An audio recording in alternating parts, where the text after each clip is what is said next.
Asiansleepy here, and welcome to another episode of my weekly playlist series. We're at another Friday here again, and so that means it's time for me to share with you guys the games I've been playing during the week. I'll give you guys my thoughts and my opinions on these games, whether I think you guys should pick them up or not. But I'd also like to hear your guys' thoughts and your opinions on the games I share with you guys each week here. Really appreciate hearing your guys' thoughts. I also want to hear about the games you guys are playing, as it gives me really great ideas, and you guys have talked about some really awesome games, and I've actually played a couple of them because I heard about you guys playing them, and I also have a few that I want to pick up. And I also appreciate any suggestions you guys may have on titles I should check out, as you guys have also been recommending a lot of wonderful titles since I started this series, and I do have a nice growing list of games to either play if I own them or games to check out, and I play a variety of games for various consoles. So I'm always up for new challenges and new games to check out, so let me know. We'll get started here. I've just got two games this week to share with you, one for Xbox One, one for Nintendo Switch, and actually picked up both of these games last week while I was on vacation.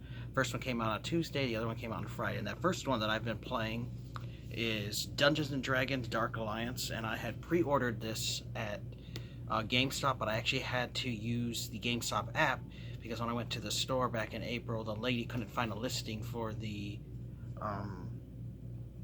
Steelbook edition that comes with an art book and DLC and stuff that I wanted to get for the game. Now, at the time, I didn't really know a whole lot about this game other than, hey, it's another game set in the Dungeons & Dragons universe, and seems like it must be related to the Baldur's Gate Dark Alliance game because you have the Dark Alliance name in it. However, it's really not related at all to that game series, but it's still set in the same Dungeons & Dragons universe. And for me, I love those kind of games, and I had originally thought that this was going to be a top-down action RPG. However, it is like a third-person action RPG hack and slash game, and it still looked pretty interesting to me, and so I was really actually pretty happy that I had pre-ordered it and glad that I picked it up. Now, reviews on it have been pretty poor. It's been pretty kind of like mediocre to average reviews for it, and after having it played this game myself, I can understand the complaints that people have with the game, where they feel it's kind of a shallow experience compared to games in the past that seem to have more options and stuff available to them. And I would actually definitely agree with people that it is definitely kind of like a dumbed down version, I would say, compared to older games of this type in these series and these older games. And I don't know what it is, but it's with like modern games, it's like, okay, we have much better, more powerful consoles. We could have so much better, vivid and crazy experiences on these new consoles, and the games are kind of a letdown. And so this game for me was kind of a letdown, but I'm still having fun with it. Now, this game, if you get the regular version, it's only $39.99. If you get the Steelbook edition, it's $60. So that right there should tell you, it's like a budget type title. Has been getting a lot of bad reviews, but I've enjoyed it so far. So I got a Steelbook. I also get a little art book. There's a code to download the digital soundtrack, and then there's some DLC, which I get some expansion, Echoes of Blood, and then there's a Lich weapon set and a Beholder weapon set, so it's pretty cool. So this game has a story, but it's not like a very super in-depth story. Basically, evil forces, and you're going off to face evil forces. And the game starts out, where you're into like a camp type of area, and you have a merchant available, and then you have a area where you can check out your trophies. So you earn trophies as you complete missions, and then you have a loot chest which you can unlock loot. And of course, you go to the guy and the merchant and buy stuff, sell stuff, upgrade, that kind of thing. And then you go to an overworld map where you can choose your missions, and then you have a tutorial level you can check out where it gives you the basic ideas of how to play the game, which I definitely recommend that because it'll get you acclimated to playing the game. And then from there you choose your missions, and it's kind of a game where you just go around and do missions where there's no really that I've noticed so far some really deep story to it, and it just kind of feels more focused at just going through dungeons, going from point A to point B, kill monsters, achieve certain objectives, and you just keep moving on and doing that. The game also has a co-op, which you can play up to 4 players. You can go online, locally. I don't know if you can do single player, and I think online co-op only. So you can play the game, co-op, that's what it really has entailed. Now, I had thought originally that the game was going to give you 3 AI partners if you didn't have any online, and that would have been really cool. However, when you play it solo, you're just the only character in the game, and it can be fairly difficult at the very beginning because your character is level 1, and the enemies are higher level than you and can do some real damage to you. Now you get to choose from 4 different characters, and there is no character creation. This isn't one of those games where you make a choose a race and a name and make your own character stuff. You play as pre-made characters, and they're actually in this art book, so I can share with you the thing because I can't remember their freaking names other than the one I was playing as. We can see all 4 warriors. So you have the first one, which is Wolfgar, which he reminds me of like a Viking warrior, which is pretty cool. Here's the one I'm playing as, Dritz Duerden, which he's a elf, and he has dual blades, which I really love, and he's the one I've been playing as so far, and I'm really liking his character because I do like elves, dark elves, those kind of characters, and I just like his moves and everything, and it's just a really interesting character, so I've been playing as him. But you can also play as this really cool dwarf, Brennendor, the Battle Hammer, with his big mace and a big shield, which is pretty cool. And then you also have his adoptive daughter, which is Caddy Bree, and she is a archer type class. So, I do like that there's a couple different characters to play from. However, each character doesn't have that deep of its own story or anything, which is something I really, really enjoyed for this game. And I really wish that it had a better story than it does. I mean, there is some story, don't get me wrong, but it just doesn't seem the big main focus is. It seems to kind of like just, running through dungeons and stuff. Now, when you start the game, you have different difficulty settings you can do as far as what it recommends for your character level, like going 1 all to 5. And the harder the difficulty, obviously, the stronger the enemies are, but then they also drop better loot and stuff like that. And you have several different missions, but they're all locked at the beginning, and you actually have to unlock them by beating them first main area, and then it opens up a couple different areas where you can go to different parts, and you fight different monsters and stuff, and different creatures, and each has its own different parts of the overall story that you get to explore. And I've done 3, 4, 6 or 7 area, and so different missions and stuff. So every area you have different little thing, and then it has 3 different acts, and they're all voiced by your character telling you the story of what's going on, and then you go into there. Now, some of the missions can seem pretty long, and some can seem kind of middle ground, and some can seem kind of short. But all of the levels are filled with secret areas to go through, and chests and stuff, secrets and stuff to find. And of course, you can just burst through and just try to go through and kill the people, but you can miss a lot if you don't explore. And as you're playing through the mission, you'll unlock loot that you can find and gear. And of course, they have different rarity levels from your common all the way up to your epic and legendary levels, and that's where you get the better loot. Now, one thing that I didn't like about this game is that you have to wait until the end of the mission before you can access your loot. Usually in these kind of games, you kill some enemy, hey, I found a new helmet, you could just equip it, or a new axe or something. This game, you cannot. You actually have to wait till the end of the mission. And there are little checkpoints throughout the world, because your character will start off with 3 health potions, and as you can find them through the world to replenish them. Or there are little checkpoints where a bonfire is, which you can then rest at, and it'll reset monsters and stuff, and reset your health items, which kind of gives me a Dark Souls vibe, and kind of that idea of a resting section. Or you can choose to skip it so you can start finding better loot. And so far, I've never had to actually use that, and I've always skipped it, which I had been doing just the level 1 setting for the levels, but it started getting a little too easy, and I went up to 3, and that was way too hard, so I decided to go back down to 2, because I am now level 5. Sometimes the control can be a challenge when you're playing as the character. Like I was playing as Dritz here, I'm attacking, my character sometimes is attacking in the air, and or I was attacking enemy, but he moved out of the way, and I was still attacking in the wrong direction. And so you have to try to correct yourself. And so I noticed other people had mentioned it, and I had noticed it myself, that sometimes the control can be kind of an issue. But I mean, overall, I'm enjoying the game. Would I say it's worth the $60 price tag that I paid for it? Definitely not. This is one of those games I would wait to get for $20 on sale. I'm just a huge fan of this, and I was just, hoping that it was going to be really good. I didn't get too big into checking out reviews of it and what people thought of it. They think it's a downside. Oh, it's kind of crappy because I've had games where people are like, "Oh, this game is shitty," and I played it and I loved it. And then I've had other times where everyone's praising, "Oh, it's the greatest game in the world." I played, and I'm like, "Yeah, it's crap. I don't like it. I just can't get into it." So I wanted to take a chance for it, and didn't live up to my expectations, but I definitely now say it's about a 6 out of 10. Last week I said a 7, but as I played it more, I'd give it a 6 out of 10. I'm having fun with it. I just would wait until it's like that $20 level. Does have really fantastic music though. The music is epic. It's really great. I really love it. Sets the mood. Sometimes it's like heroic sounding. Sometimes it's like really dark and eerie, and just has a nice tone to it. Really gets you in there. I like the voice acting. It's done really well.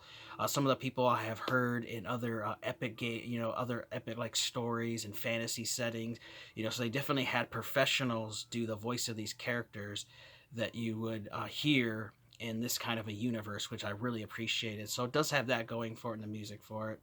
Overall, I'm having fun with it, but like I said, I just couldn't recommend it to you guys unless you get it on sale for like $20. But Dungeon Dragons Dark Alliance. This is a game that I do plan to beat, and it's one of those games where they want you to actually replay the missions to get better and earn better loot and stuff, and just keep playing it over and over and over again in co-op. I just don't see it being that popular of a game, and I eventually just seeing it really hard to find people to play this game with unless you specifically, have a buddy and say, hey, let's play this game together. I just see this is one of those games that's going to die off, and the multiplayer on it is just going to die off quickly, and by next year, you're not going to find random people. But I would suggest checking this game out.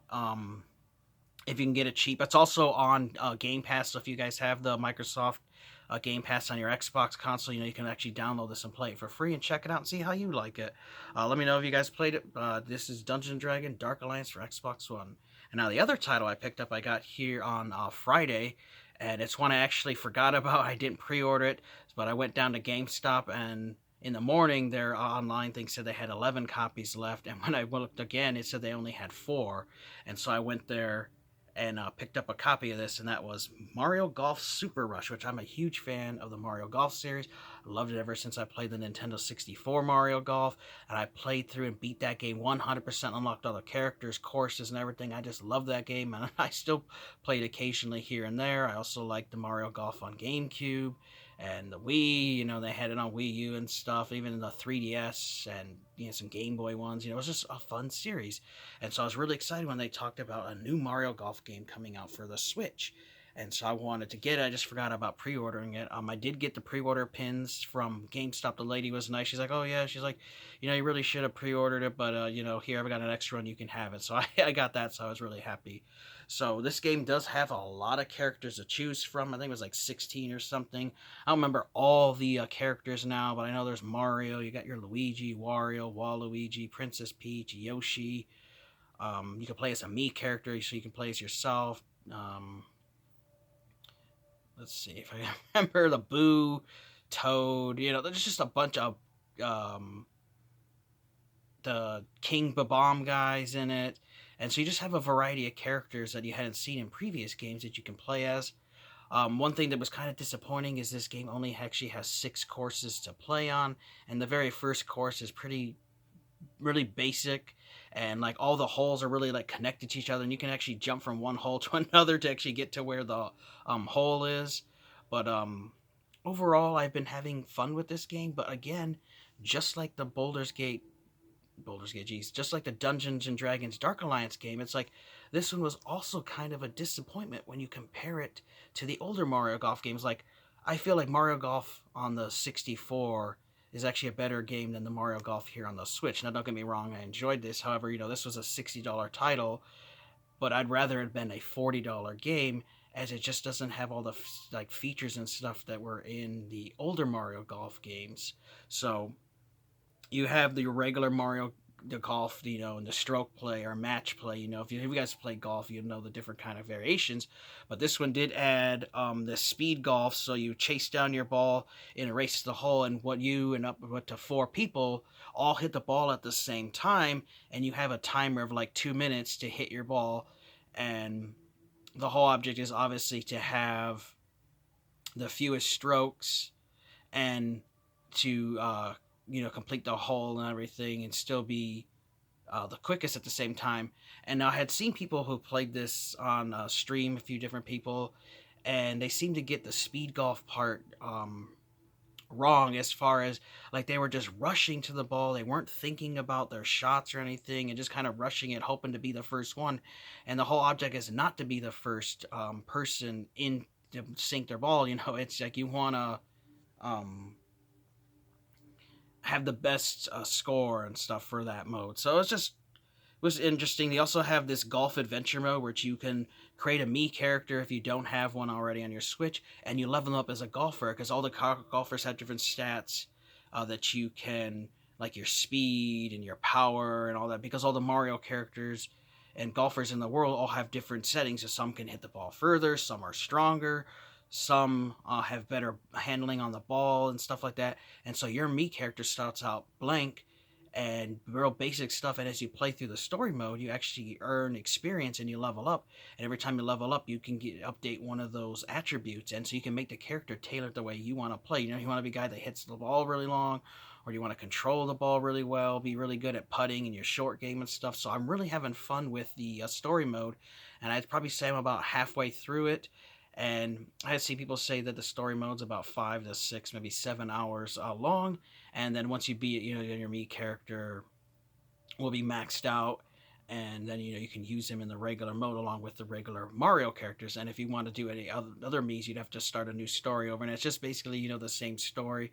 It does have a little story about you being a golfer and competing to be as great as like the Mario characters are, and you run into all kinds of different random like Koopas and Toads and Yoshis and Charging Chuck from the Super Mario World Series. He's actually a playable character. He's one of the characters in the story.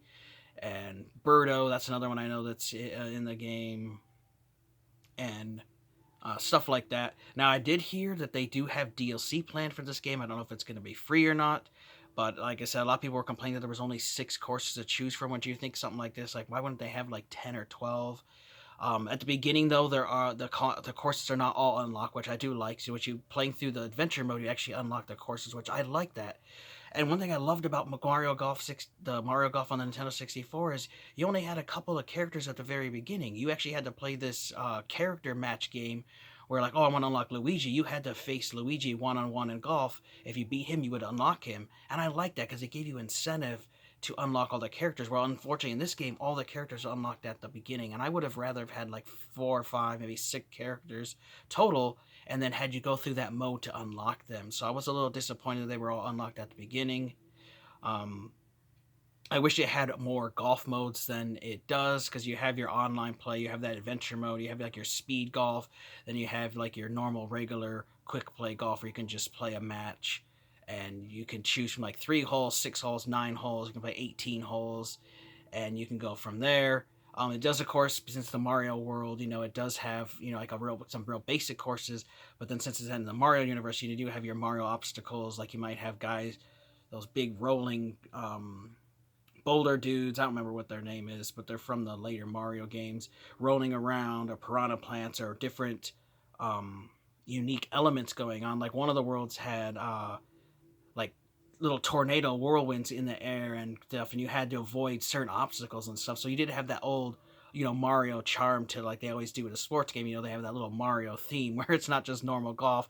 You're like golfing with extreme things going on, wind blowing and stuff like that. And overall, I've been having really fun. I've been learning the controls, and you can do it with motion if you want to, which that's just not for me. You can do the button control where you hit one button and then it powers up and you hit another button. But as you play through the story mode, you actually learn how to unlock different things, like how to get spin on the ball, like forward spin, back spin, that kind of thing, how to curve shots and stuff. And so by playing that story mode, you really learn how to play the game, and that's what I would definitely recommend you start off with, adventure mode. Now, would I say this game is worth $60?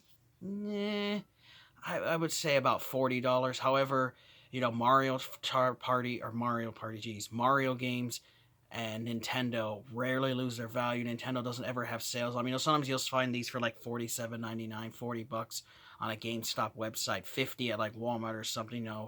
So this is one of those games I wait a little while to pick it up, unless you're an absolute fan of Mario like I am. I think overall it's a really good golf game. It's just I'm just still disappointed with these modern games. It's like, you know, the games you get later on are just not as good as the ones in the past. But it's not always been that case. Like, yeah, I played Gears of War 1. Awesome. Play Gears of War 2. Well, it's even better than the first one. Play Gears of War 3. Wow, it's even better than the freaking second one and first one. Like, it's just awesome. They just progress better. Halo was the same way. Halo 1, 2, and 3. They just kept getting better and awesome. But then, you have some like Mario titles where they seem to just like they're great, great, great, and then they just get less content, which that really happened with the Mario Party titles, as I loved them. And then after 7 is when they started going downhill. I do know there's a new Mario Party game that's coming out that's got stuff based off the original Mario, first like 3 or 4 Mario Parties or something, and different boards and stuff from those, which I did have that pre-order. It's not coming out to October, so hopefully that's going to be better. But that's just kind of a trend I've noticed with modern gaming, is they kind of can become cash cows, and they kind of become like dumbed down, stripped out versions of what they were formerly. And it's just like, man, like, Nintendo, why do you do that? Like, just give us the game we really want. Now, like I said, I mentioned they did talk about having DLC for this game, so I'm hoping they're going to add new characters and new courses. I don't know if it's going to be free or not, or if they're going to charge for it, but I really do hope that there's some really meaningful DLC, because if it's actually really good, it does add a lot of content to it, and it does cost money, I'll think about actually buying it. So, I mean, overall, I'm having fun with the game. I mean, it does control well, looks wonderful and beautiful on the big screen TV. It looks good in portable, which is what I mostly play it in. That's how I just prefer to play the Switch. Is mostly I like playing it portably. I don't really usually hook it up to the TV that often, because I can just play it in bed or take it with me on the go or something. So overall, I'm having fun with this Mario Golf game. I definitely know, you can play it online with people from all over the world if you want to. And you have all kinds of different skill levels. Some people are just amazing at it. Some aren't.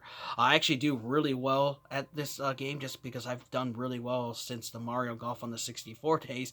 And after a couple of practice sessions, I kind of got back into the rhythm of playing golf games, and so I do fairly well with this game. So I'm having fun with it. It's just one of those I would wait if you can try to get it a little cheaper, like maybe $40 or something. But overall, pretty fun game. So we'll do a real little recap that we do every week. I talked about Dungeons and Dragons Dark Alliance, which to me is kind of a disappointment. The control can sometimes have an issue. The story isn't the greatest and deepest, but I've been having fun. You have 4 different characters to choose from. The music is just amazing and epic. Like, I have that digital soundtrack, so I definitely know I'm going to listen to some of the music outside of playing the game, just because it's that great. And I do have some DLC stuff for, so I do know they're going to have DLC for the game. So I do look forward to seeing what new content they have planned for the game. Would I suggest buying this full price at $60 for the Steelbook edition or the $40 one? I'm like, I'd wait till this is a $20 title. If you do have the Xbox Game Pass, so it's on there, so you could download it and play it for free. Let me know your guys' thoughts on this. And then, of course, we talked about Mario Golf Super Rush for the Nintendo Switch. This is the latest game in the Mario Golf series. I think it's really good. It's just, I feel that the past Mario Golf games had more depth to them and just had more character to them than this game. But it is definitely still a fun Mario game, still a fun Mario Golf game. If you're a fan of golf games and you like Mario and stuff, I'd recommend picking it up. But it's another one that I would kind of wait if you can get a little cheaper. However, everybody knows, Mario has, and Nintendo always has that Nintendo tax, and these are hard to get cheap. Unless, you buy it used or something from GameStop for like 40 some bucks that they sometimes have specials on. But overall, I'm having fun with both of these games, and I do plan to beat them, beat the story mode on this one, and then, I'll still play it locally with buddies, because that's really fun playing with your friends. Not too big on the online multiplayer, but it'd be fun to play with a couple buddies here, as I do like playing locals games. And of course you can also play co-op with Dark Alliance. So let me know your guys' thoughts if you played either of these two games. I'd also like to know about the games you guys have been playing lately, and if you have any recommendations on a title you think I should check out, let me know, as you guys always do recommend really fun titles. Want to thank you guys for watching. Take care, have a great day, and Sleepy will see you next time.